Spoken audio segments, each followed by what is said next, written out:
Do you remember this sound? It was the anthem of the entire world. In 2007, Nokia wasn't just a phone company. It was the state, the king, and the future. It held 40% of the global market share. In short, if you owned a phone back then, there was a very high chance it carried the Nokia logo. The company was the economic engine for the entire country of Finland. But within a few short years, this giant turned into a mere memory, and the company sold its phone division to Microsoft for a pittance. How does a mountain collapse overnight? And how did Nokia sell itself while still sitting on the throne? Fasten your seatbelts, for this is a story about the pride that kills and the speed that shows no mercy. While Nokia was celebrating its billion-dollar profits, a young man in California named Steve Jobs was pulling a glass piece out of his pocket and calling it the iPhone. The reaction of Nokia's executives? Laughter. They mocked the battery life and the absence of a physical keyboard. They thought their throne was fortified with walls of steel and that consumers would never abandon buttons. But the laughter didn't last long. Behind the closed doors of Nokia's R&D labs, a silent panic began to spread. While the marketing teams were busy promoting the indestructible build of their classic phones, the engineers realized they were trapped in a technological cage. Nokia had become a victim of its own perfection. They were so focused on making the perfect hardware that they completely ignored the power of software. To Nokia, a phone was a tool for calling. To Apple, it was a portal to a new digital life. This fundamental misunderstanding was the crack in the foundation that would eventually bring the entire building down. Moreover, the internal culture at Nokia had grown toxic with success. Fear of failure and a rigid hierarchy meant that middle managers often hid the truth from the top executives. They were afraid to report that the iPhone was actually a threat. Instead, they polished the reports to make everything look fine. This culture of optimism was actually a death sentence. By the time the leadership realized the water was rising, the ship was already halfway underwater. They tried to rush new models to the market, but they were half-baked, buggy, and lacked the soul of the Nokia products that people once loved. Inside Nokia's hallways in Finland, not everyone was laughing. There were engineers screaming, "Symbian is dying. It's an old system that isn't fit for touchscreens." But bureaucracy was faster than innovation. Imagine that, writing a single line of code or making a simple change in the operating system required the approval of 10 managers. This fatal slowness turned Symbian from a jet engine into a heavy iron weight, dragging the ship to the bottom, while competitors were flying. Meanwhile, the green robot, Android, was knocking on the doors. Samsung, HTC, and everyone else jumped on the train, provided by Google, for free. As for Nokia, they chose stubbornness. Their pride prevented them from being just another company using Google's system. They thought the Nokia name alone was enough to make people buy anything, even if it was outdated and frustrating to use.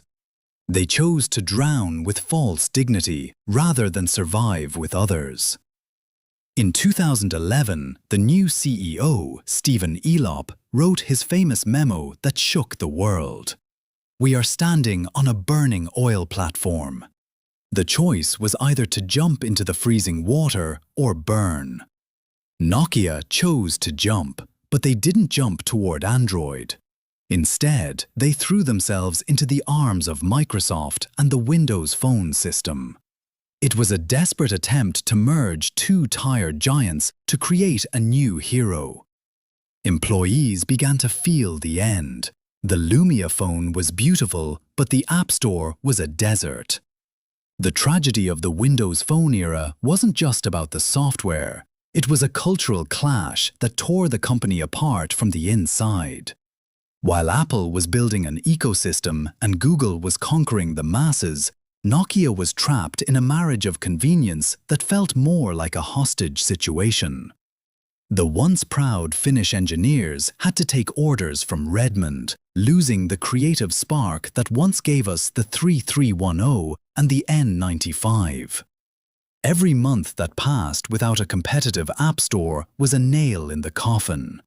Developers didn't want to build for a third-place system, and users didn't want a phone that couldn't run their favorite apps. It was a death spiral. By the time 2013 arrived, the burning platform had finally collapsed. The announcement of the sale to Microsoft felt like a funeral for a national hero in Finland. A company that once contributed 4% to the nation's GDP was being sliced up and handed over for $7.2 billion. A figure that seemed large, but was actually less than what some startups were worth at the time. In that final historical press conference, the air was thick with grief. When the CEO uttered those haunting words, "We didn't do anything wrong, but somehow we lost," he revealed the ultimate blind spot of corporate giants. They followed the spreadsheets, they optimized the supply chains, and they maintained their legendary build quality. But they forgot that the world no longer wanted a phone. They wanted a pocket computer. They were playing a game of chess while the rest of the world had moved on to a completely different sport. This is the innovator's dilemma in its most brutal form. The very things that made you successful in the past are the exact things that prevent you from seeing the future. Nokia's fall wasn't a failure of engineering, it was a failure of imagination. They were so busy protecting their kingdom that they didn't notice the borders had already vanished.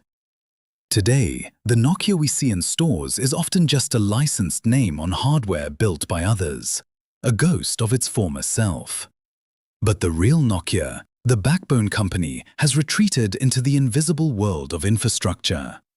They are the silent giants building the 5G towers and the fiber optics that power the very iPhones and Androids that defeated them. It is a poetic yet quiet existence. They survived by becoming the stage instead of the lead actor. This story serves as a permanent warning to every tech giant today, from Google to Tesla. Arrogance is the fastest way to extinction. The moment you stop being afraid of the kid in the garage with a new idea is the moment your downfall begins.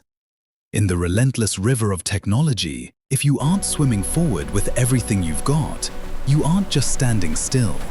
You are already being swept away into history.